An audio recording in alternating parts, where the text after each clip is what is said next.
o rei Alfa arranca a capa do corpo e a lança sobre Mira antes que as mãos da duquesa Relan alcancem o tecido rasgado. O tecido encontra a pele, silencia um sussurro e cria um escudo improvisado. A sala prende a respiração.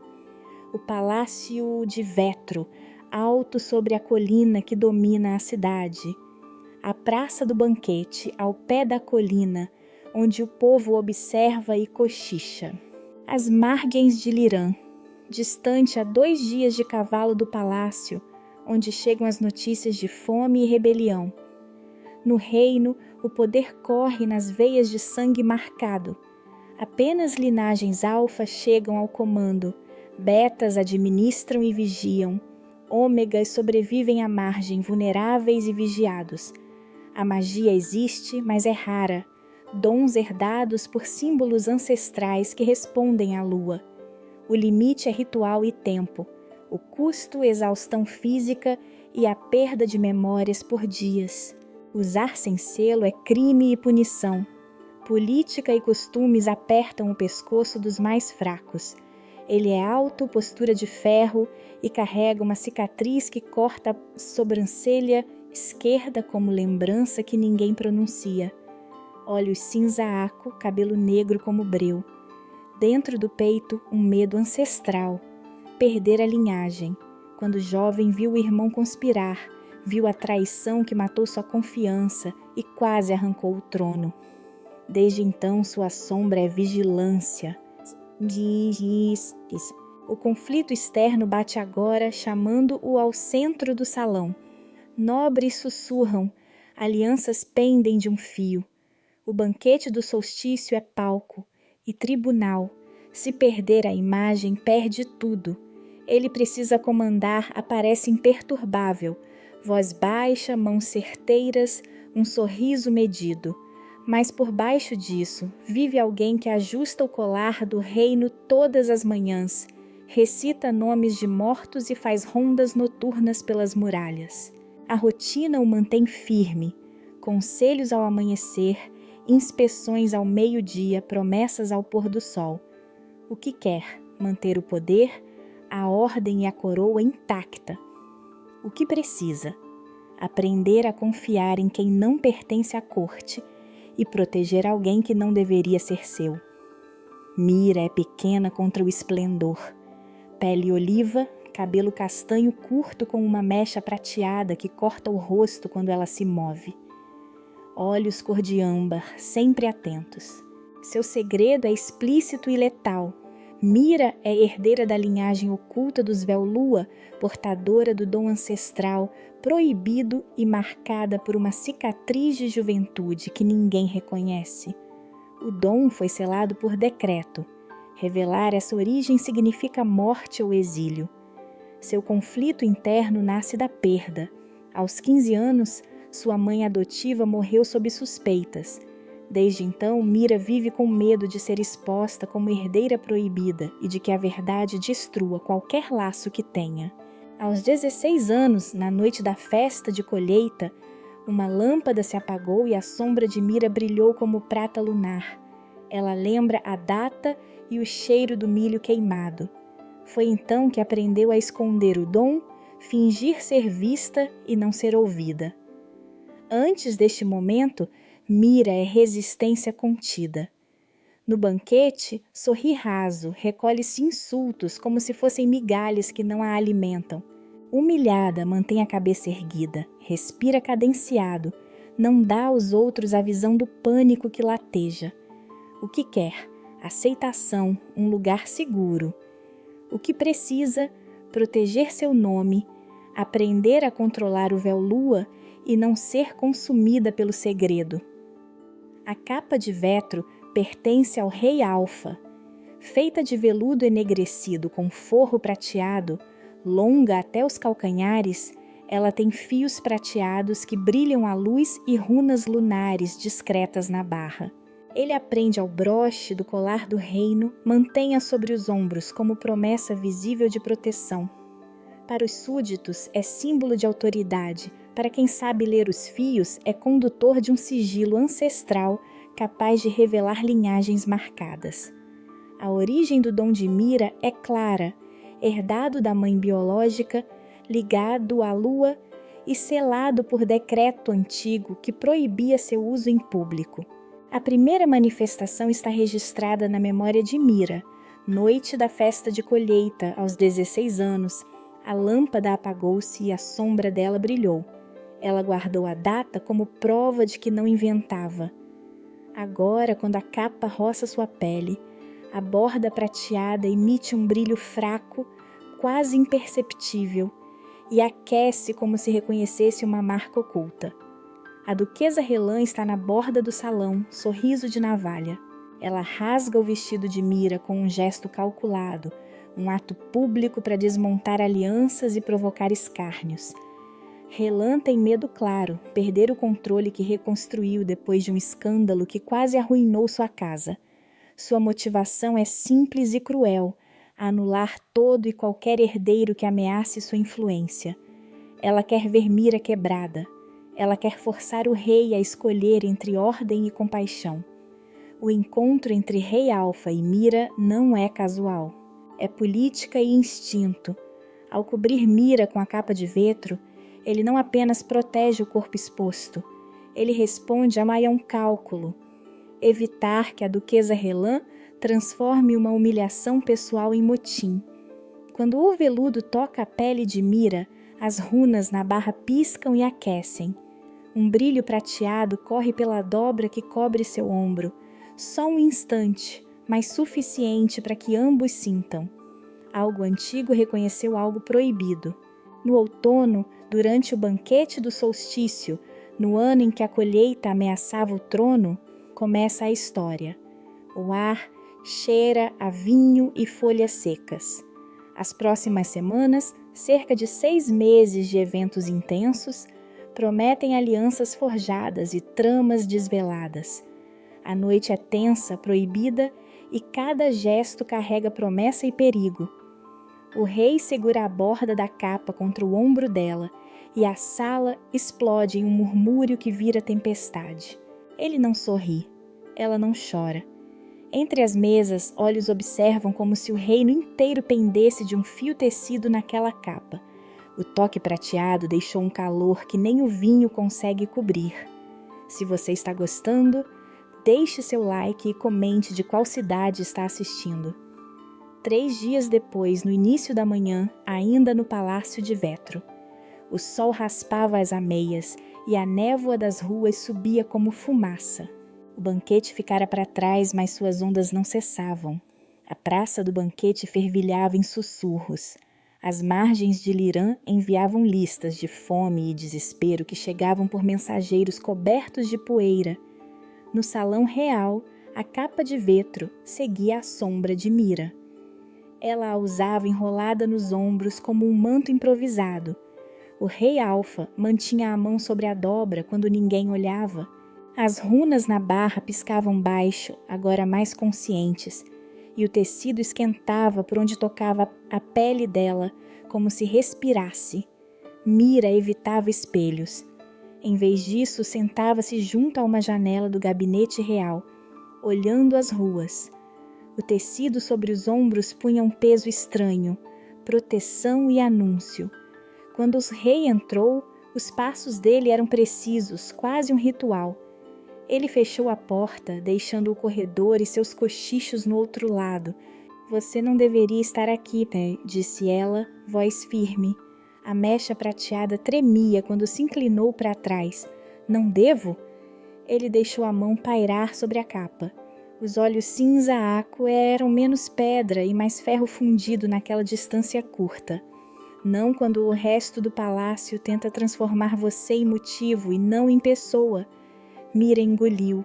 Seu conflito interno crescia como ferida aberta. Expor a linhagem proibida poderia salvar vidas, mas poderia arrancar seu futuro. Precisava ser aceita, precisava esconder-se. Ele a via assim, um risco e um refúgio. Ela, ao ouvir seu tom, sentiu a fissura que havia entre desejo e medo. Eu tenho medo, confessou. Medo de que, se eu falar, a duquesa Relan use isso para me destruir e para incitar os outros. Medo de que declarar quem eu sou seja a mesma coisa que me entregar. O rei aproximou-se. Por um momento, a corte e as máscaras sumiram. Ele falou baixo e o som da voz parecia abrir uma fechadura. Quando era jovem, disse ele, eu vi sangue onde devia haver cicatriz. Perdi meu irmão porque confiei em quem não deveria. Desde então, cada confissão me parece uma conspiração. Tenho medo de confiar e perder o que resta. Ele tocou a capa e as runas formigaram sob os dedos. Mas também tenho medo de deixar a cidade morrer por medo meu. Foi a primeira vez que disse aquilo em voz alta. Para ele, uma evolução. Admitir medo, procurar solução que não fosse ordem pela ordem. Mira respirou. O coração dela tamborilou. Se eu sair e disser que sou véu-lua, a lei me tira. Se eu mentir, perco minha alma. Se eu ficar calada, crianças morrem nas margens de Lirã. A decisão queimava. Eu não sei o que é pior. Ele segurou o queixo dela entre os dedos por um segundo. Gesto pequeno, íntimo. Não quero que você escolha isso sozinha. Foi confissão e promessa. Crescimento também para Mira, perceber que não era única em sua solidão. Crescimento para ele, permitir vulnerabilidade sem usá-la como arma. O gabinete bateu à porta com passo áspero. Um mensageiro entrou, tirando sangue de poeira do fraco vestido. Era um homem de olhos remansos, pele marcada pelo sol das planícies. No antebraço esquerdo, um traço tatuado em forma de corrente de rio pulava sob a manga. Ele se apresentou como Elio, vindo das margens de Lirã. O traço físico marcante o braço entreaberto com tatuagem. Denunciava alguém do povo, não cortesão. Majestade, mestre, trago a verdade que pediram, disse Hélio, voz com areia. Mostrou um rolo de papel e uma pequena boneca de palha, quebrada. As reservas estão vazias. A duquesa Relan retém grãos. Crianças morrem. Pedimos auxílio, não favores. Havia urgência na cabeça dele, mas também um brilho de reconhecimento quando os olhos de Hélio cruzaram a capa. Ele estremeceu.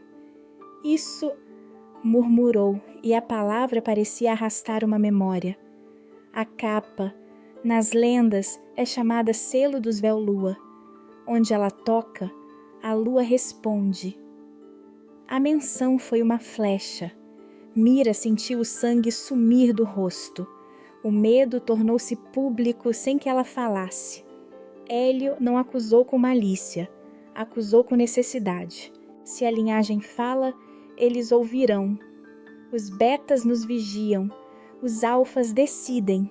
Se o selo confirmar, falar será nossa única chance de conseguir milho suficiente. O rei ouviu. A pressão externa esmagava. Uma praça que sussurrava. A duquesa à espreita e as margens implorando apelo que só a verdade podia acalentar. A ação concreta que se apresentava. Ele poderia usar seu poder para abrir as portas dos celeiros ou manter silêncio para preservar a ordem. A consequência, escândalo, talvez motim, e a perda de apoio entre os nobres. Mira deu um passo à frente, sentiu-se o tecido aquecer como resposta. As runas brilhamando mais nítidas. Ela podia fingir indiferença, ou podia usar seu selo para provar a veracidade do pedido de Hélio e salvar vidas. O risco pessoal era claro. O rei esperava. Mostre-me seu braço. Quis. Pediu ela a Hélio.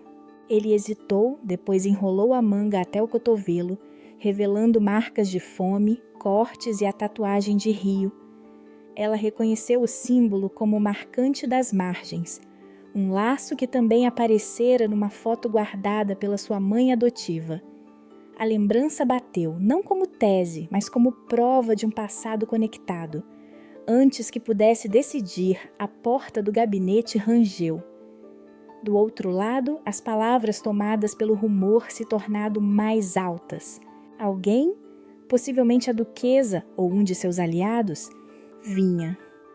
O ar ficou pesado, cheiro de vinho velho e cera.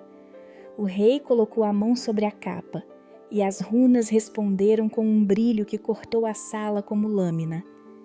Por um segundo, uma imagem fugaz percorreu a dobra. Mãos de uma mulher acalentando um bebê, um vento que cheirava a milho queimado. Ele não soube dizer se era lembrança de Mira, memória da capa, ou algo que os dois compartilhavam. A visão deixou uma pergunta maior do que qualquer resposta. Se as runas reconheciam o que elas exigiriam em troca. Hélio falou novamente, mais alto agora, com algo que não era apenas pedido, mas ameaça implícita de justiça. Diga o que precisa ser dito, ou voltamos e pegamos o que for preciso. A duquesa podia usar isso, os nobres podiam incendiar, as Margens podiam morrer. Mira olhou para o rei, seus olhos eram âmbar e desesperados.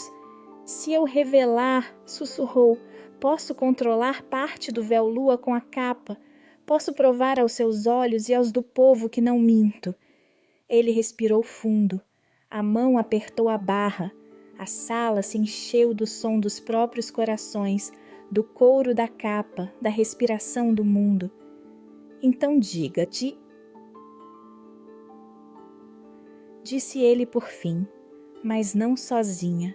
Eu juro que ficará ao meu lado enquanto eu puder, mesmo que isso nos custe tudo. A promessa pendia entre eles como espada e como promessa. Lá fora, passos apressados subiam a escadaria. Dentro, a capa cintilou, e por trás do brilho, uma dúvida se formou. Seriam eles redentores ou incendiários? A resposta viria em voz alta minutos depois, quando Mira decidisse qual sacrifício aceitava. 1 hora se passou desde que a porta rangeu no gabinete. Eles ainda estavam no Palácio de Vetro. O salão principal fervilhava abaixo, a praça do banquete ocupada por olhares e cochichos, e as margens de Lirã distantes 2 jornadas, enviando pedidos e dor como uma sombra que batia à porta. A capa de Vetro repousava sobre os ombros de Mira, agora mais presa ao corpo como proteção e aviso. Na barra, um pequeno ponto de costura prateada cintilava com mais força do que antes, como se uma linha nova tivesse sido costurada pelo tecido para prender algo vivo. O rei fechou a janela e ficou de frente para ela. O ar frio trazia cheiro de cidade úmida e papel velho. Ele tirou do anel uma fita de couro simples e a estendeu a Mira. Leve isto, disse, voz baixa. É meu amuleto de família. Não o uso desde que perdi meu irmão. Hoje confio a você. Ela aceitou a fita e, sem pensar demais, amarrou-a no pulso, por baixo do veludo.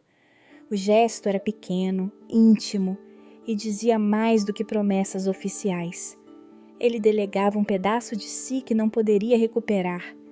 Mira sentiu a textura do couro contra a copele, o calor da mão dele recuando. Pela primeira vez deixou que alguém partilhasse um símbolo de proteção tão pessoal. Eles conversaram em voz que o corredor não devia ouvir. Ele falou do irmão com nomes que não eram cerimônia, e ela descreveu uma recordação que nunca contara. A mãe adotiva varrendo o milho queimado daquela noite da festa, murmurando um canto para afastar sombras. O rei a ouviu sem interpor ordem. A reciprocidade quebrou um pouco dos muros de ambos. Ele mostrou medo, ela mostrou memória.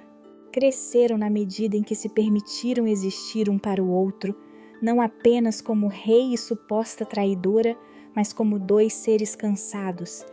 Hélio ficou perto da porta, inquieto. Entrou outra figura. Isela, uma mulher de margens trazida por seus conterrâneos. Baixa, com os dedos manchados de tintura de ervas e um cacho de cabelo prendido por uma presilha de prata empenada, ela segurava uma boneca de palha com um olho costurado de forma grosseira. Quando Mira a viu, a boneca a arrastou para a primeira lembrança real da sua infância. E Sela falou rápido, apresentando-se como curandeira que cuidara da mãe adotiva de Mira nos últimos meses de vida. Motivação clara, salvar os filhos de sua vila e buscar justiça por promessas quebradas. Ela me pediu que guardasse isto, disse Isela, entregando a boneca em ambas as mãos. Disseram que viria alguém dos salões. Disseram que destruiria quem lembrasse. O tom era ferro e casca. Na costura da boneca, a linha prateada tinha um nó que a mãe adotiva usara para amarrar o cabelo de Mira quando bebê. A lembrança caiu como pedra. E Sela contou o que sabia.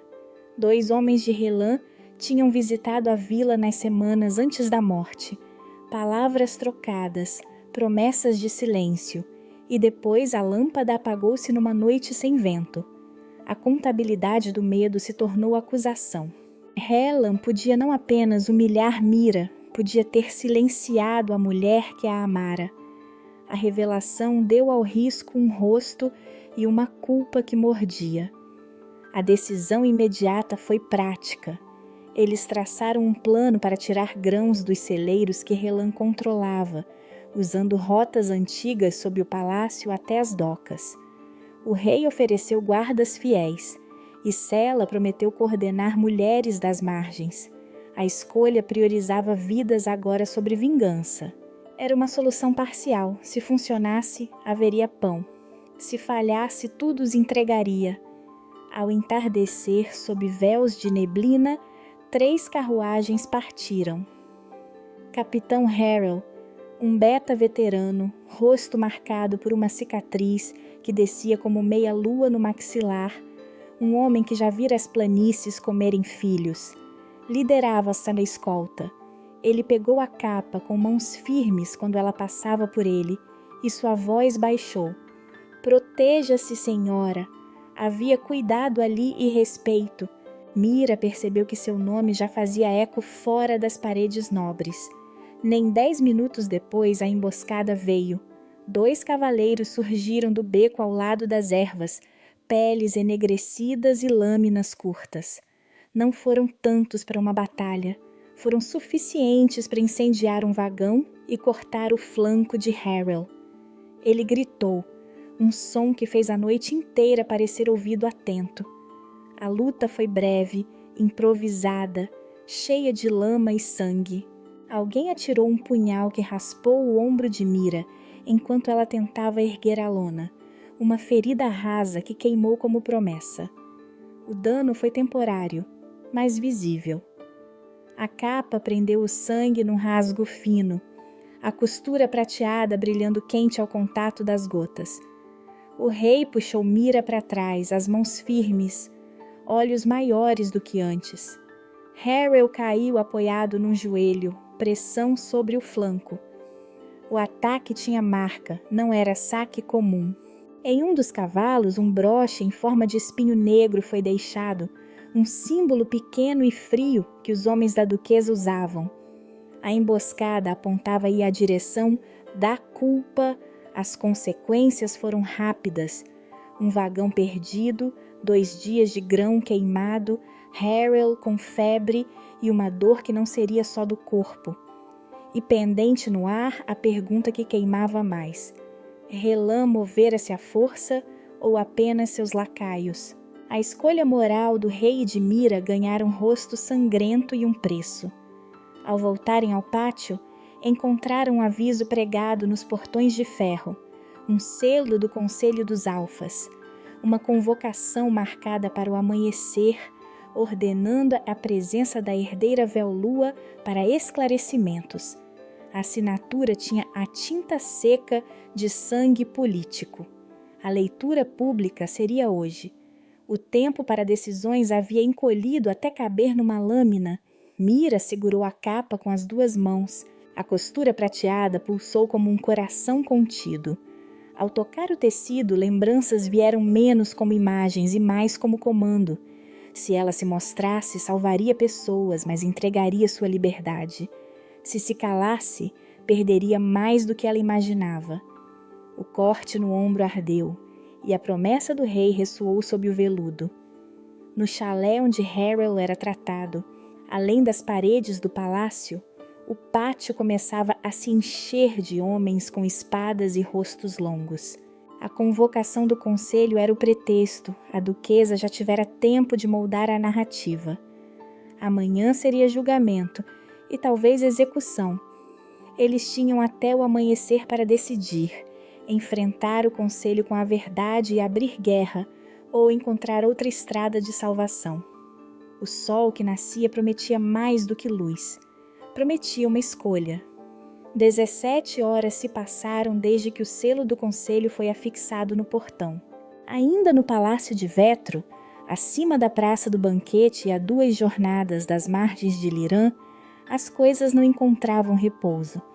A capa de Vetro estava na enfermaria improvisada do pátio, sobre uma cadeira de madeira, a dobra prateada marcada por um fio de sangue seco e um pequeno rasgo, como se alguém tivesse tentado arrancá-la. A costura que o tecido ganhara na noite anterior brilhava mais, agora com um nó novo que parecia segurar não só tecido, mas juramentos. No corredor, os alfas cochichavam sobre ordem e exemplo. Alguns clãs pediam mão dura, prender a herdeira, executar o rito de quebra do selo em praça pública, e assim limpar o rumor que ameaçava a estabilidade. Outros, os poucos que lembravam do preço da fome, hesitavam. Entre eles, betas e servos, via-se um medo que cheirava a revolta. Para ômegas expostos, a lei reservava 2 possibilidades: exílio selvagem além das margens ou o ritual de desmarcação, que em alguns falatórios equivalia à morte social e muitas vezes morte física. O rei apareceu no fim da tarde. A luz riscava o tom de ferro em seus olhos. Entrou na enfermaria sem cerimônia e ficou ao pé da cama onde Mira se apoiava. Ele limpou a ferida do ombro com mãos firmes, gesto que trazia intimidade inédita entre coroa e acusada. Vai cicatrizar, disse ele com uma calma que não era oficial. Mas isso não é só ferida física. Mira olhou para ele. A fita de couro que ele lhe dera tremulava no pulso por baixo da manga. Se eu subir ao estrado, sussurrou, eles podem usar a capa para me arrancar o selo e me enterrar em lei. Se eu me recusar, crianças nas margens morrem de fome. Eu sei, respondeu ele, e sei o que significaria para mim. Havia em sua voz um peso que não aceitava paradeiro. Posso perder apoio, posso perder casas aliadas, posso perder a coroa. O toque dele ao ajeitar a dobra sobre o ombro dela foi pequeno. Eles trocaram palavras que não eram de estado, memórias, medo, promessas. A demonstração de cuidado se transformou em estratégia prática. Ele delegou a Harrow mais guardas para proteger os rotas de grãos.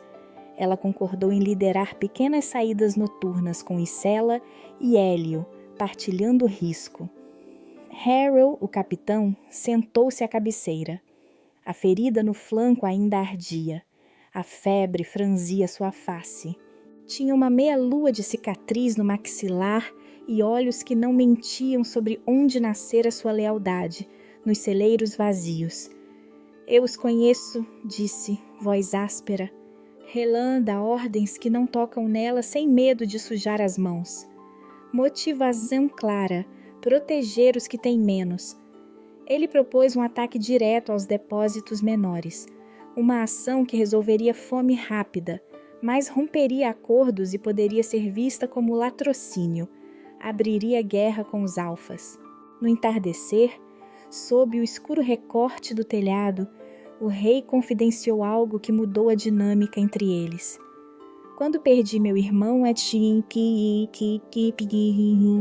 admitiu. Escolhi silêncio porque pensei preservar o reino. Hoje, silencio é cumplicidade com a fome. A confissão fez com que Mira, parada na parede, enxergasse outra face do rei. Não só autoridade, mas homem capaz de quebrar rituais por vidas. Crescimento mútuo. Ele autorizou ações que violavam protocolo. Ela aceitou ser vista como peça política, se isso salvasse vidas. A consequência surgiu rápido. Na reunião secreta do anoitecer, junto às docas velhas, Hélio trouxe representantes das margens.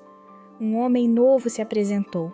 Oren, um carregador largo, tatuagem de rio no antebraço, rosto marcado por trabalho sob sol.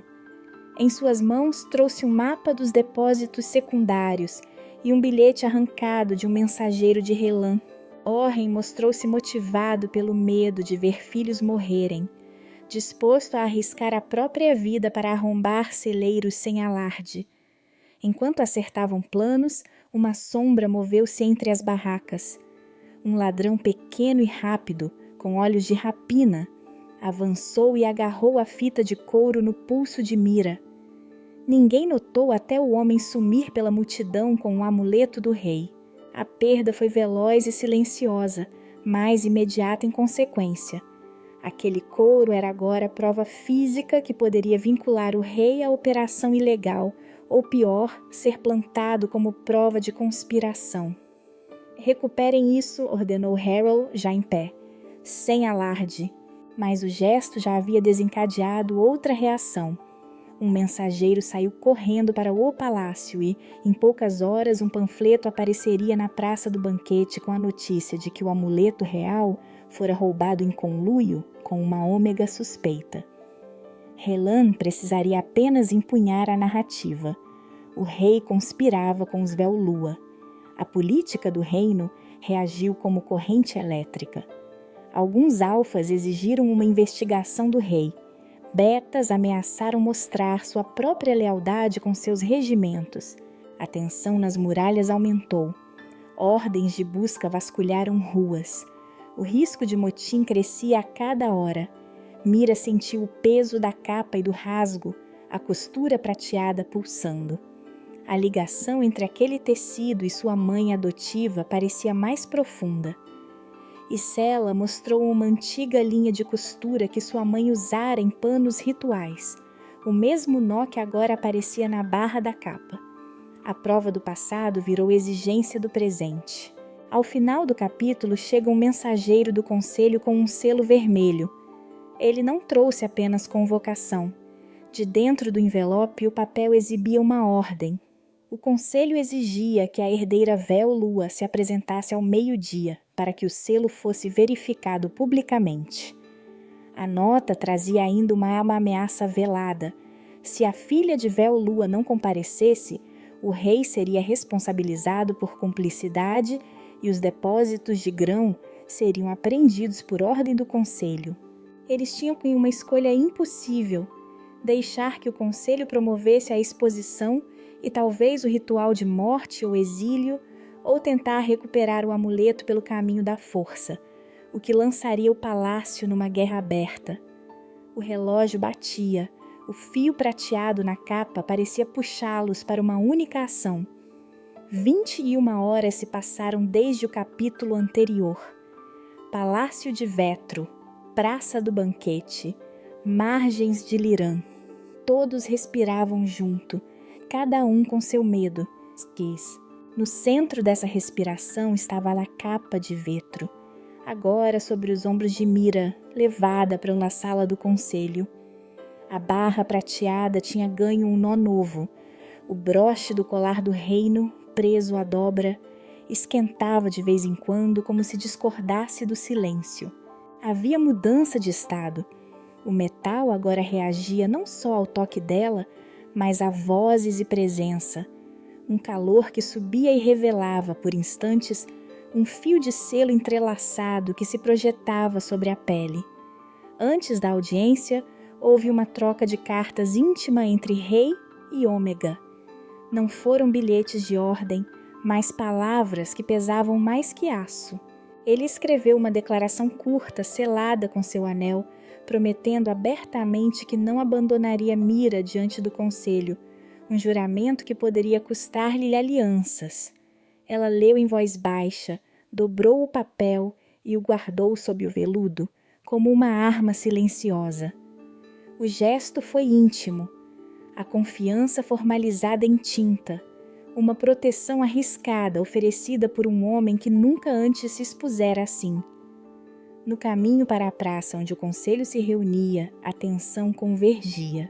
Guildas e clãs se amontoavam, padeiros murmuravam sobre mantimentos, alfaiates olhavam a capa, betas mantinham as mãos nos punhos. As margens emitiam representantes que não acreditavam em promessas, apenas em pão. A reputação do rei tremia, a própria cidade parecia medir a possibilidade de perder seu chão.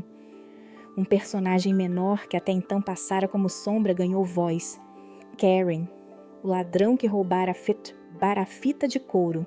Baixo, ossudo, com um dente faltando e uma marca de queimadura no antebraço, ele foi arrastado perante o conselho por Harrel. Seu rosto dizia que a vergonha o comia. Sua motivação veio crua, irmã doente, dívida de remédio, promessa de relã de dinheiro para o silêncio. A marca no braço vinha de carvão de fornalha dos armazéns, onde trabalhara até o osso. Ao ser confrontado, Karen estremeceu e cuspiu o nome da duquesa, não como acusação elaborada, mas como confissão de quem foi usado. Esse testemunho mexeu no salão. Alguns o chamaram de mentiroso, outros de vítima. A audiência começou. Os alfas assentaram em seus bancos de madeira. A duquesa Relã sorriu com lâmina.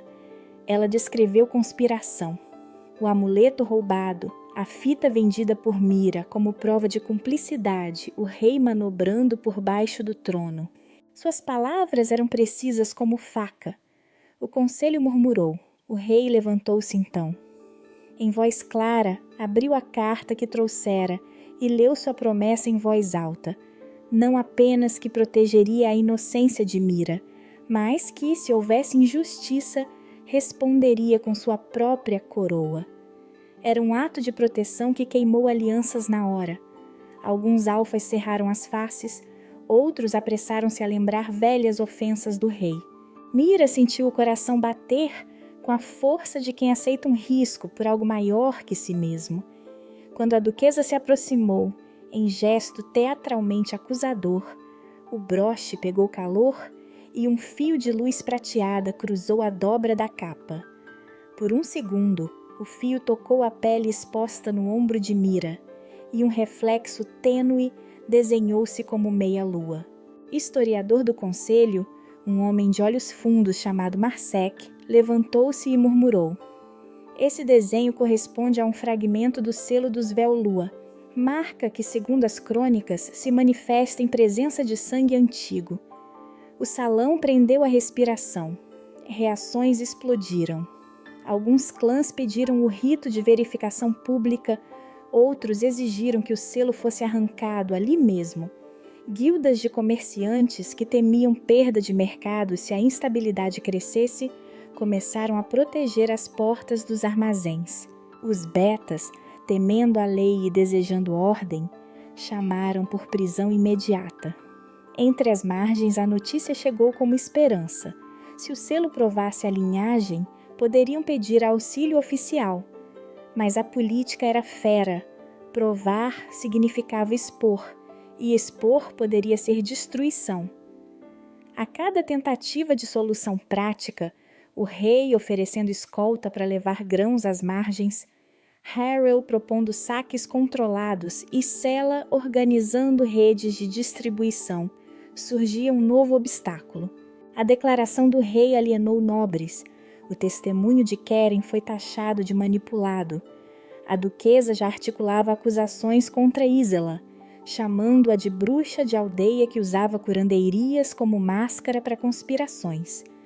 A polícia do palácio recebeu ordens confusas e a praça, que até então sussurrara, começou a se aglutinar. No meio do caos, Mira sentiu algo pessoal mudar. A meia-lua prateada sobre o ombro não cessou de arder. Uma lembrança invadiu sua cabeça, não só imagem, mas palavra. Naela. Era o nome que sua mãe adotiva murmurara num canto. A palavra veio com peso, como se a capa tivesse puxado para fora um fio de passado enterrado. Essa lembrança fez o medo virar outra coisa, não só terror, mas pista. Quando a sessão terminou em desordem, com guardas dispersando a multidão e com o selo agora debatido em cada taberna, uma nova ameaça pairou. A marca que o broche deixara na pele de Mira não era apenas prova, brilhara a ponto de ser vista por curiosos e gravadores. Alguém na audiência, um alfaiate menor com olhos curiosos, havia notado o padrão e retirara um pedaço de tecido com um desenho semelhante. Aquilo poderia ser replicado, vendido, usado. A possibilidade de rastreabilidade tornava Mira um objeto mais que uma pessoa, um farol. A última visão foi de Helan, cujo sorriso não mais escondia pressa. Enquanto o rei tentava reorganizar apoiadores, Mira tocou a meia-lua que queimava na pele e ouviu de novo a mesma sílaba. Naela. A pista era curta e perigosa. Se Naela fosse parte do passado do reino, se os fios da capa ligavam-na a um nome que ninguém mais pronunciava, então a verdade prometia libertação, ou um cataclismo que destruiria coroa, capa e vida. Do lado de fora, na praça do banquete, alguém já apregoava. A herdeira Véu-Lua confirma-se. Nos portões das margens, mulheres choravam. No palácio, o rei contava votos perdidos. E na pele de Mira, onde a luz prateada se tornara marca, uma nova perseguição se acendia. Quem entender o nome poderia caçar, e quem o ocultasse poderia trair. 6 horas depois, Palácio de Vetro. No pátio central, Mira ainda veste a capa de Vetro sem o broche. O rei mancha a túnica de sangue e caminha com o ombro ferido. Praça do banquete. A multidão se aglomera, vozes pedem sangue e ritos. Margens de Lirã. Mensageiros esperam notícias, as mães amarram as crianças mais fortes. A capa de Vetro permanece nos ombros de Mira. A barra prateada pulsa irregularmente. O broche do colar do reino foi arrancado. Desapareceu no empurra-empurra da praça. Onde antes o selo vibrava limpo, agora há rasgos de luz que falham, como se a capa respirasse com febre. Mira a segura com as 2 mãos. Sabe que sem o broche a prova de sua linhagem fica comprometida. O ataque veio na calçada entre o conselho e a praça. Uma faísca de violência organizada.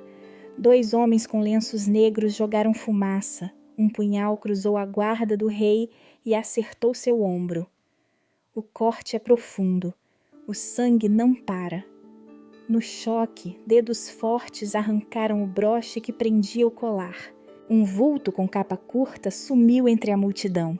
Ninguém viu o rosto, apenas um pedaço de tecido com um bordado em espinho. Sinal de Helan. O rei tombou de lado. Não foi uma ferida que sararia em horas. A lâmina tocou o músculo. O capitão Harrell conteve a hemorragia com força e pressa, mas a febre subiu e o rei ficou pálido. A dor mudou seu rosto. Pela primeira vez desde que subira ao trono, ele teve que ceder a alguém cuidados que não eram protocolo. Mira não hesitou. Enquanto as vozes lá fora clamavam pelo ritual, ela tirou a capa e sentou-se ao lado do rei no tamborete de pedra. Com as mãos que sempre ocultaram medo, limpou a lâmina suja, pressionou a gaze, apertou nós. E Sela trouxe um unguento de ervas e fitas. Mira aplicou o remédio, falou o nome do rei como quem chama alguém de volta. O gesto é prático e íntimo. Quando enrolou a ligadura, o rei fechou os olhos e por um segundo deixou de ser coroa. A confiança se solidificou ali. Ele permitiu dor, ela ofereceu cuidado. O crescimento foi claro dos 2 lados. Ele, ao aceitar que comandar também era saber ceder o peito. Ela, ao tocar carne real sem medo de perder poder. A consequência foi brutal.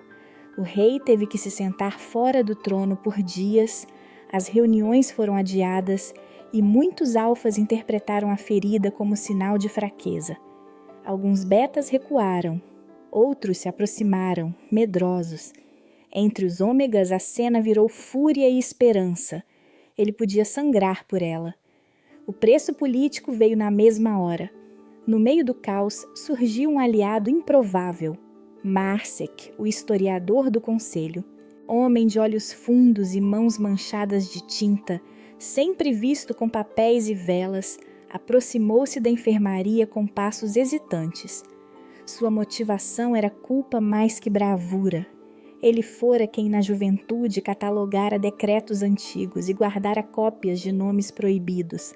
Sabedor de velhos segredos, não suportava ver a fome justificada pela lei que ajudara a escrever. O traço marcante era a cicatriz fina que atravessava o pulso direito, lembrança de pergaminhos queimados. Marcek trouxe algo que ninguém esperava, um papel amassado com uma palavra e um desenho. Naela, e um mapa rústico até uma casa de tecelões no Vale de Lirã, onde, segundo seus registros, uma mulher pedaceira vivera e costurara símbolos semelhantes aos da capa. Marcek explicou em voz baixa que conhecera o nome numa anotação que removera da lista o oficial. Não por amor à linhagem, disse, mas por vergonha das mortes que as leis causavam. A oferta dele era perigosa, tornava-o alvo. Ainda assim colocou a pena e entregou a pista à mira como um homem que se desfaz de um peso. Enquanto isso, a perda do broche picou o tecido da situação. Sem ele, a capa não podia se manifestar plenamente. A meia-lua no ombro de Mira queimava sem repouso, e as runas hesitavam. A praça ouviu rumores de que o selo havia sido roubado por ordem da duquesa. Propaganda vazou, o rei conspirava com uma ômega. O patrulhamento nas ruas apertou.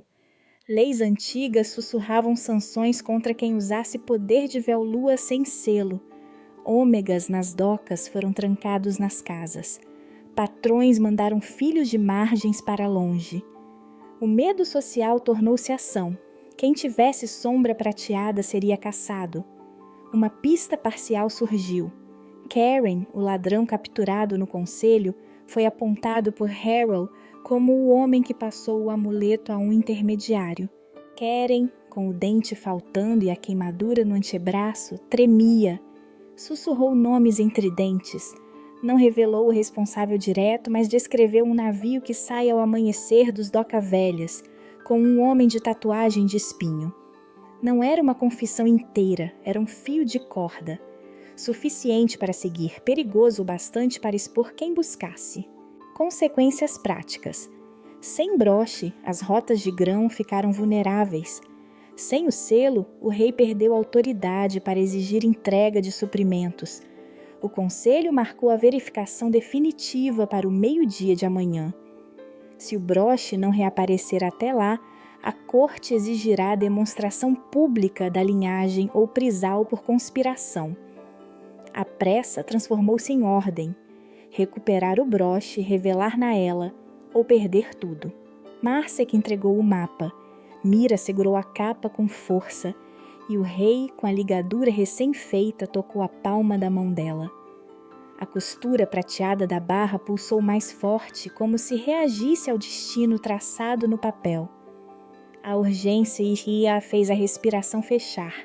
Tinham até o meio-dia para recuperar o broche e seguir o mapa que apontava para Naela. Ou enfrentariam a praça, o conselho e a lei que comia os mais fracos. 4 horas se passaram desde o capítulo anterior. Palácio de Vetro, no alto da colina que vigia a cidade. A praça do banquete lá embaixo, fervilhando. As margens de Lirã, a 2 jornadas de cavalo, aguardando promessas que podem não chegar. A capa de Vetro está sobre os ombros de Mira, sem o broche. A barra prateada pulsa como febre. Ela a segura como se segurasse um segredo que pode arder. O gabinete improvisado cheira a ervas e cinza. O rei, com a túnica ainda manchada de sangue seco, permanece sentado, a ligadura recém-feita envolvendo o ombro. Entre eles não há formalidade ao fio de uma confiança nascida por perigo compartilhado. Eles não repetem promessas antigas, trocam decisões. Não posso ficar parado enquanto deixam queimar gente por minha hesitação. Diz ele, voz curta. Se eu for ao conselho sem o broche e sem provas, provavelmente me arrastam para um gesto que custará vidas. Se fuirmos para recuperar o broche, seremos acusados de fuga. Não sei qual vergonha pesa menos. Mira olha para o rei de um modo que já não é reverência. A ternura e algo mais perigoso, expectativa. Se partirmos, responde ela, você se expõe tanto quanto eu. Não quero que seja peça no meu martírio, e não quero que você perca o trono por minha culpa. Ele segura a mão dela, o gesto simples traduzindo a escolha. Perdi meu irmão por medo de agir. Hoje não repetirei esse silêncio. Se for para perder votos, que seja por tentar salvar, não por calar. A conversa é breve, densa. Crescem ali 2 atos novos. Ele admite que o trono pode não valer mais que vidas. Ela entrega não apenas a capa, mas a cumplicidade de colocar-se em movimento. Eles decidem agir antes do meio-dia, interceptar o caminho do broche, recuperar as provas e voltar. Um plano arriscado, feito de urgência e confiança. Marsec ergue-se da sombra com um mapa amassado nas mãos. O historiador, de olhos fundos e punho marcado por cicatriz, revela-se mais que guardião de papéis. Naela não foi apenas nome, diz ele. Ela teve uma oficina no Vale de Lirã. Escondeu marcas nas peças que vendia. Eu disse que queimaria minhas notas. Não as queimei. A voz treme entre vergonha e determinação. Ele mostra uma anotação. Um desenho, um trecho de tecido com um nó idêntico ao da capa. Sua motivação surge clara. Culpa.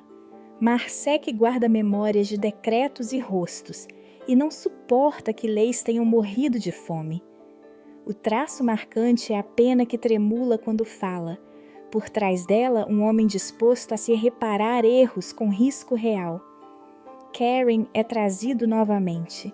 O ladrão, com dente faltando e queimadura no antebraço, balança na presença dos nobres. Desta vez age de forma diferente, suja de medo, entrega um nome sob gritos contidos. Capitão Voss. Ele recebeu a fita e vendeu ao homem do espinho. Embarcará ao amanhecer, cais velho, cargueiro negro com vela rasgada. A confissão é rápida, como quem foi puxado por corda. A traição é clara.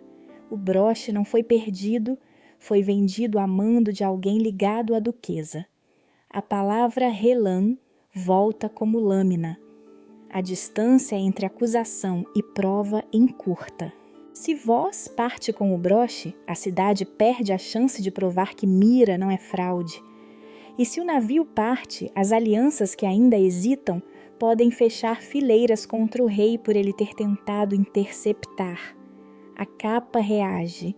Quando Marsec estende a nota sobre o seu veludo, as runas na barra cintilam e desenham um traço mínimo, brilhando até formar uma linha que aponta para o mapa. Doca Velhas, Cais do Espinho. Uma pequena lua luminescente pulsa sobre um desenho de barco.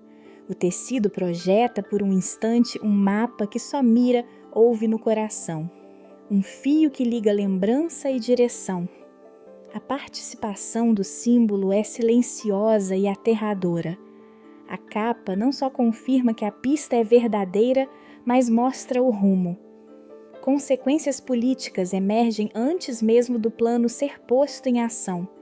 Mensageiros voam, alfas exigem prontidão. Um grupo de mercadores bloqueia a Rua do Mar, temendo que a busca de ontem vire pilhagem hoje. A guilda dos marinheiros murmura. Prender-nos significará cortar rotas. Os betas enviam ordens contraditórias. Alguns apoiarão o rei, outros o denunciarão para preservar estabilidade. Nas margens, a notícia corre como sangue. Se o broche chegar a mar aberto, qualquer esperança oficial se afasta. Harrel se ergue então, o rosto fechado como ferro. O capitão propõe à equipe 3 guardas leais, Marsec para navegar as velhas passagens dos cais, e Sela para curar e falar com as mulheres das docas que conhecem rotas. Ele pede que o rei não vá na frente. Se Vê e Majestade se expuser aqui, diz, perderemos mais do que o broche. A fala coloca o rei numa escolha prática: liderar a ação e arriscar coroas ou permanecer e assumir o desdém do conselho. A traição ganha contornos. Karen nomeou voz e descreveu um bordado de espinhos, emblema da duquesa. A prova direta liga Relana ao furto. A urgência toma forma. O navio zarpará ao amanhecer. No pátio, sob uma névoa que cobre as lanternas, decidem. O rei cruza a linha entre dever e emoção de modo novo, não com palavras vazias, mas com delegação real. Ele entrega a chave do cofre do estado a Harrel, um ato simbólico e perigoso, e confere a Marsec a autoridade de guia. Vão e tragam o broche, ordena. Eu ficarei, e se o conselho se mover, enfrentarei a tempestade. Mas se algo nos ligar o nome ao saque, que eu seja o pagamento. Mira vê no rosto dele a aceitação do custo. Ele escolhera ficar, assumira-se a acusação pública, enquanto a pequena força parte ao cais. O rei entrega assim sua coroa a um risco distribuído, proteção pública por uma ação oculta. Enquanto a equipe parte em silêncio rumo ao cais do Espinho, a cidade começa a despertar em 2 direções. Uns organizam homens para defender o palácio, outros preparam cordas e tochas para seguir os que vão ao mar. Ficam 3 escolhas na garganta do amanhecer: recuperar o broche e provar a linhagem antes do meio-dia, enfrentar o conselho sem provas, assumindo possível guerra, ou permitir que o navio leve o selo e fechar a mão sobre um povo que já está morrendo. A trilha deixa claro: ou agem agora, abrindo guerra com a duquesa, ou esperam e perdem algo que não se compra de volta. 2 horas depois, Palácio de Vetro ainda escurecido ao amanhecer. A praça do banquete fervilhando abaixo, as margens de Lirã esperando notícias que não chegam. No centro de tudo, a capa de Vetro está sobre os ombros de Mira, sem o broche. A costura prateada pulsa como febre. Ela a segura com as 2 mãos, a barra quente contra a pele. O broche sumiu, mas o tecido insiste em responder. Um fio de luz tênue aponta, às vezes, para lugares próximos, como se falasse em sussurros. Eles dividiram papéis antes do sol nascer. O rei ficou no palácio para enfrentar o conselho e manter um recado de comando. Harrel liderou a expedição ao cais do Espinho junto com Marsec e Sela e 2 homens das margens. Orren e Hélio ficaram nas docas como apoio. Mira não podia ficar à margem. Aceitou a missão menos por orgulho e mais por dever. A capa reagia a ela. A verdade devia ser trazida por quem sentia sua pulsação. Antes de partirem, houve treino. Num corredor úmido do anexo, Sela ensinou Mira a controlar o foco da luz prateada. Não era magia livre, era respiração e vontade. Sela colocou a mão sobre a costura, soprou ervas amargas e fez Mira fechar os olhos. Não puxe a capa, disse Sela. Conduza. A capa é como criança assustada. Mostre calma. Mira repetiu os gestos. Respirar, lembrar a voz da mãe adotiva, pensar em Naela como proteção, não como acusação. A barra cintilou fraco, formando um pequeno ponto que se moveu na direção do cais.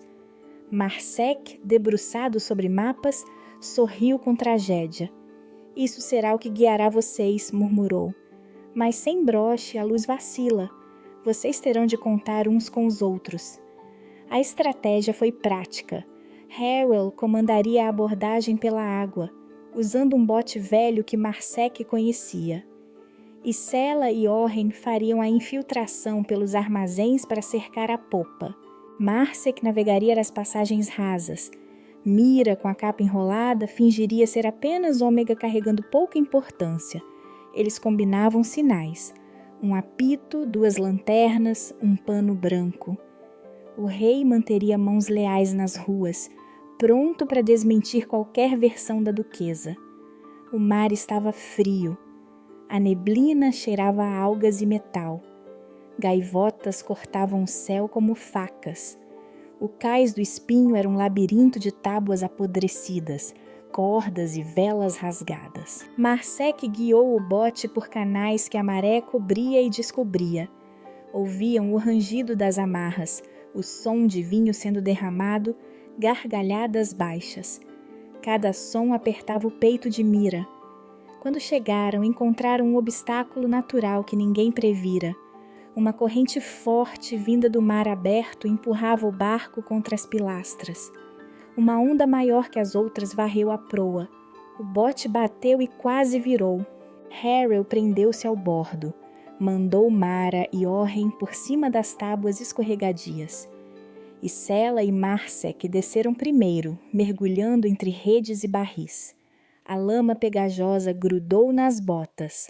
O cheiro de peixe apodrecido fez alguns vomitarem.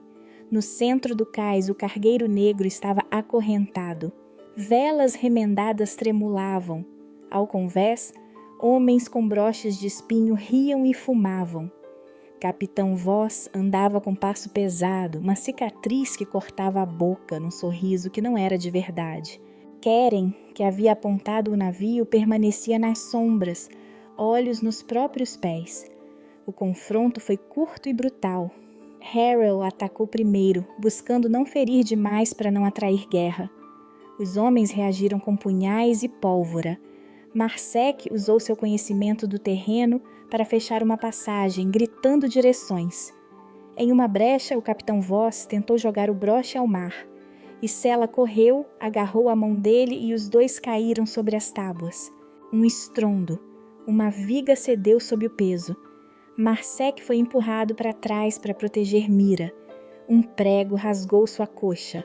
Ele gritou, mas não largou a mão de Mira quando ela pulou para recuperar o broche.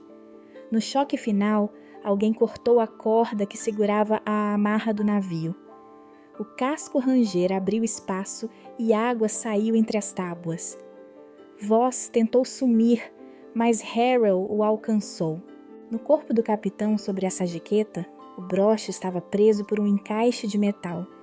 Mira viu o gesto. Ele retirou o broche num movimento grosso e o guardou no bolso. Quando Harrel o agarrou, Voss tentou rasgar o broche em 2. A lâmina falhou, a peça resistiu. Marsec então empurrou um homem que vinha por trás. Levou uma queda que o deixou preso entre 2 tábuas. Os gritos do cais mudaram para pânico. Eles conseguiram o broche, mas não intacto. A pressão e o corte deixaram-no trincado. A gema central rachou, e da fissura veio um fio minúsculo de luz prateada que formou, por um instante, uma palavra visível apenas para Mira. Naela. A costura da capa respondeu como se a peça recuperada tivesse sido chamada para casa, e uma pequena faísca saltou, queimando a pele da palma de Mira em um risco que doeu como lembrança.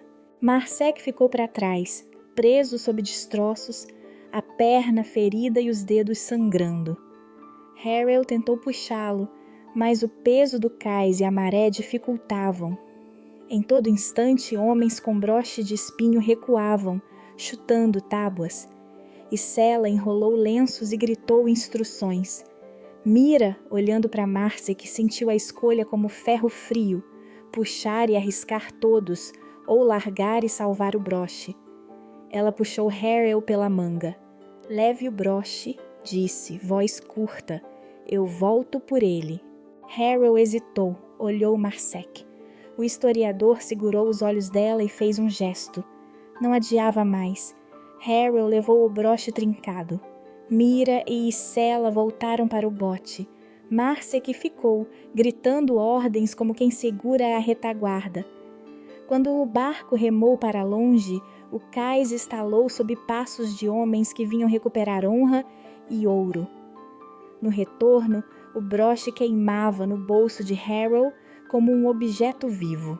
A fissura deixou escapar a palavra Naela em lampejos, e a marca na palma de Mira ardeu com memórias. Uma casa de tecelões, o som de uma máquina antiga, uma mulher cantando enquanto costurava. Era suficiente para guiar, insuficiente para salvar. O ganho foi claro. O broche voltou para a cidade, prova material de que não fora desaparecido por acaso. A perda também. Marsec ficou para trás, preso e ferido, prisioneiro de homens que serviam a Relan. A missão custou sangue e deixou uma pista viva que apontava para Naela, mas trouxe também a certeza de que a vitória viria com preço. 6 horas se passaram desde o retorno do cais. Ainda no alto do Palácio de Vetro, com a Praça do Banquete aninhada ao pé da colina e as margens de Liran a 2 jornadas de distância, as coisas respiravam com pressa. A capa de Vetro está sobre os ombros de Mira. O broche foi recuperado, mas está trincado. Uma fissura cruza a gema central. Do corte escapou um fio de luz prateada que soletrou Naela por instantes. A costura da barra pulsa como febre. A palma da mão de Mira guarda uma queimadura fina onde a peça chamou por ela. O símbolo existe, mas está ferido. No gabinete, a intimidade entre o rei e Mira mudou de figura em figura. Eles falam baixo, olho no olho, como 2 conspiradores que encontraram abrigo um no outro. Não é mais só necessidade política, é cuidado partilhado. Ele contou trechos que nunca dissera em conselho, da traição do irmão, do momento em que preferiu ordem a pedir socorro. Ela contou memórias que guardara por medo, a casa de tecelões, o canto da mulher que costurava, a palavra que agora ardeu na pele. Não há segredos revelados todos de uma vez, mas há reconciliação. Ele sabe o nome Naela, ela sabe que ele entende o custo de calar. As decisões táticas saem dessa intimidade. Eles combinaram 2 frentes. Harold, com um punho de homens leais, deve proteger as rotas de distribuição que ainda existem dentro da cidade. Mira, com Isela e Orren, irá primeiro ao Vale de Liran, a casa tecelã indicada por Marsec, para buscar ferramentas que permitam reparar o broche e ler o seu interior. Marsec, entretanto, ficou preso no cais. Ele resistiu para dar tempo à fuga. Isso pesa mais que culpa, é dívida. O rei pede calma e Mira responde com olhos firmes. A cumplicidade virou plano e sacrifício. A pressão externa só aumenta. Relan ampliou a campanha. Cartazes cobrem a praça do banquete acusando o rei de conluio. Soldados do conselho barram as docas onde antes havia movimento livre. Ômegas com qualquer brilho prateado estão sendo detidos para averiguação. Comerciantes fecham portas por medo de pilhagem. Em tavernas, o nome de Mira ora é sussurro de esperança, ora insulto de traição. O conselho, pressionado pelos alfas que pedem cena de limpeza, marca uma verificação pública ao meio-dia. A duquesa promete testemunhas que provarão que o broche foi usado para conspirar. O relógio virou juiz. Cada ação de Mira e do rei desenha novas consequências. Recuperar o broche lhes deu prova, mas trouxe Marsec como refém e rompeu aliados que temiam guerra. Reunir mulheres das margens para costurar e curar ganhou reforço popular, mas expôs rotas que Relan pode atacar com facilidade. O plano de consertar o broche no vale depende de ferramentas e de conhecimento antigo. Marsec tinha parte desse conhecimento. Agora que ele está preso, a alternativa é arriscar uma investida de resgate. E isso pode custar vidas. Marsec, personagem secundário, que carregou culpa e livros, ganhou destino traçado. Ele ficou preso para permitir que o broche voltasse à cidade. No processo, deixou pistas, um mapa amassado e notas sobre o funcionamento do broche. O seu destino para o capítulo final foi decidido em silêncio. Ele é a chave morta que precisa ser movida. Se o resgate falhar, ninguém poderá desvendar o fecho interno do broche. Se for salvo, trará não só saber, mas a coragem que falta a muitos no conselho. A peça recuperada trouxe uma revelação crítica. A fissura na gema exibiu um mecanismo interno, gravações minúsculas em uma linguagem de costura. A palavra Naela não foi apenas memória, é assinatura técnica. A peça não é mero adorno. Ela foi feita para combinar com um nó específico, o nó que agora se repete na barra da capa. Se costurado no lugar exato, mesmo trincado, o broche pode reativar um canal do selo que permita uma demonstração controlada da linhagem. A verdade, então, é possível, mas precisa de mãos certas e de tempo. No plano prático, isso significa duas tarefas simultâneas. Um grupo deve arrancar Marsec das mãos de Relan antes que ele fale o que guarda ou seja eliminado. Outro grupo deve alcançar a oficina de Naela no vale e usar as ferramentas indicadas para alinhar o broche ao nó da capa. Ambos dependem de coordenação e sacrifício. Ambos levam risco político e humano. Essa é a nova aposta: costurar a prova sem dar palco para a duquesa. A cidade reage em ondas. Betas dividem-se entre lealdade ao rei e medo da ordem. Alfas preparam-se para pressionar. As margens lembram que, enquanto o debate prospera, crianças morrem. As rodas de carroças que levam pão agora olham para as colinas como se o palácio fosse tempestade.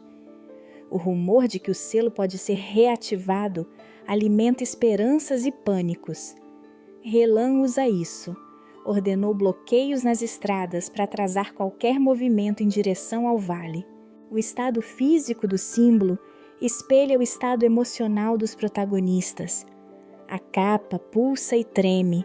O broche trincado queima no bolso de Harrow como um coração quebrado. Mira sente a dor na mão como promessa inata. O rei, com a túnica manchada, guarda raiva e uma paz nova. Decidiu ficar e enfrentar o conselho caso o resgate falhe. A escolha dele torna o risco de Mira maior, e a sua presença no palácio é garantia que Relan pode retaliar. Isso cimenta lá a parceria. Ele dá a praça à cabeça. Ela leva a verdade ao pé das agulhas. O relógio avança. O conselho postou um ultimato oficial. Ao meio-dia, a verificação será realizada. Se o broche não for entregue e a linhagem não for demonstrada, o rei responderá por conluio e a herdeira será detida para julgamento público. A cidade segura a respiração. As docas vigiam fantasmas. Harrow afia lâminas e Sela reúne ervas. Mira fecha os dedos na costura e sente a luz tremeluzir. Eles têm até o meio-dia. A escolha que restou é simples e cruel: resgatar Marsec e recuperar Naela, ou subir ao estrado sem prova e aceitar a estrada que Relan já preparou. Enquanto param para juntar suprimentos e prometer sigilo, uma sombra cruza o pátio do palácio. Um mensageiro do conselho bateu à porta com um selo vermelho. Na cela, uma nota sucinta: meio-dia. Preparem-se. A hora se aproxima e o último fio do plano começa a arder. Ao meio-dia, a sala do conselho cheirava a cera queimada e medo. As bancas rangiam sob o peso de homens que queriam espetáculo. A duquesa Relan subiu ao estrado com olhos de ferro, pronta para arrancar a honra e o selo de Mira. Embaixo, a praça do banquete fervilhava. Nas margens de Lirã, mensageiros contavam respirações. Mira entrou coberta pela capa de vetro, mas não como antes. O broche trincado já não estava preso. Em seu lugar, Marsec havia oferecido, entre dentes e sangue, as notas que restavam. O historiador foi trazido em cadeias, ferido, porém vivo, depois de uma operação de resgate que custara caro. Ele carregava a última página da oficina de Naela e sorriu com olhos fundos quando viu Mira. Conte murmurou, exalando o preço do dever. Ela falou. Contou que Naela fora sua mãe biológica, uma tecelã do vale que bordara nós de proteção em panos do reino. Revelou como Relan mandara silenciar qualquer coisa que lembrasse a linhagem por medo de perder influência. Disse as pequenas verdades que cortam, que o véu-lua não era maldição, era ferramenta de cuidado se usada com selo, que havia custos quando se usava sem permissão. O brilho prateado na barra da capa tremeluziu, e por um segundo uma lua inteira desenhou-se na dobra. As runas responderam. O povo na praça prendeu a respiração. O rei Cael levantou-se. Sua voz tinha ferida e decisão. Ele contou o que testemunhara, ordens tentadas por Relan, lacaios comprados, um plano de fome como poder. Não foi defesa vazia, foi confissão de escolha. Admitiu que temera até ali e que aceita a responsabilidade. Quando pediu ao conselho que escutasse as provas de Marsic e a palavra de Mira, muitos alfas cerraram os punhos. Relan tentou interromper, atacou com palavras afiadas e acusações veladas, mas Harrel e os guardas leais fecharam o círculo. O confronto tornou-se físico quando a duquesa, em desespero, tentou fugir. No empurrão, a verdade saiu como sangue, registros de remessas desviadas e contas assinadas pela casa de Relan. Karen confirmou na presença de todos que a duquesa contratara o cais do espinho. E Sela trouxe mulheres das margens para depor sobre ameaças recebidas. Orrin e Hélio mostraram mapas e rotas recuperadas. A cidade viu, em documentos e rostos, o que antes fora rumor. Relan perdeu a máscara. Tentou barganhar, ofereceu terras, ameaçou o rei, mas o custo fora pago. Marsec levou uma estocada quando interveio para impedir que Relan matasse um mensageiro. A faca foi rápida. O historiador caiu com as mãos cheias de papel. Ele não morreu sem peso. Com um último sopro, entregou a chave da oficina de Naela a Mira, um papel dobrado com instruções para fixar o broche na costura da capa. Marsic sorriu, cicatrizes nos olhos, e morreu ali, no salão onde escrevera falsos silêncios. A perda cortou profundo. Sua morte permitiu a verdade. Usando as instruções, Isela e um grupo de tecelãs da margens consertaram o broche. Não o restauraram como antes. A gema foi lapidada, alguns dentes de metal substituídos, o fio de luz que escapara foi costurado, espalhado, prendendo-se em novos nós pela barra. O broche não voltou a ser artefato de controle, tornou-se emenda, uma peça frágil integrada ao tecido que agora brilhava como placa de memória. A capa de vetro passou a guardar Naela dentro da trama. O selo podia ser mostrado, não arrancado. Poderia provar, mas não dominar. Mira costurou a última linha com as próprias mãos e quando fechou o nó, uma dor fina lhe tirou o gosto de uma lembrança. Perdeu parte de um nome de infância, custo do véu-lua que ela aceitou. No julgamento que se seguiu, Relan foi destituída, despojada de títulos e exilada para as Ilhas Rochosas ao norte, um lugar de pedra onde seu poder murcharia. Seus aliados foram presos, alguns clãs do conselho foram depostos por conivência. O rei pagou preço real, sua ferida no ombro deixou lesão nervosa, uma mão nunca mais foi tão firme no arco. Ele caminhava com uma marcha leve e uma sombra sobre a face, lembrança de que escolher também corta. Harrel recebeu o posto de capitão da guarda e uma cicatriz nova no maxilar. Isela voltou às margens como curandeira-chefe. Orren e Hélio tornaram-se responsáveis pelas rotas de distribuição. Keren foi perdoado publicamente em troca de serviço comunitário, pagou dívidas ajudando a descarregar celeiros. As margens de Lirã foram atendidas. O rei declarou reservas e abriu os armazéns sob supervisão mista. Betas nomeados para logística, mulheres das margens para distribuição. A fome recuou lentamente. No Vale de Lirã, a oficina de Naela tornou-se ateliê público e escola de costura, um lugar onde marcas do véu-lua eram ensinadas como cuidado, não como segredo. A cidade respirou, lenta e real. Mira mudou. Ela não era mais só ômega escondida. Liderou caravanas até as margens, usou o selo de forma contida e coletiva, sacrificando memórias pequenas em troca de vidas salvas.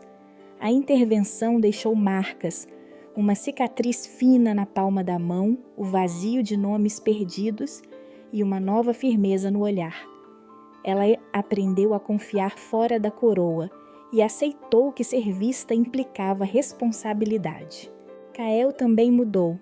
O rei, que antes preferira a ordem a vidas, agora delegou poder e convidou às mesas de decisão representantes das margens. A coroa permanecia, mas seu pulso mudara. As mãos do rei reconheciam cuidado antes do decreto.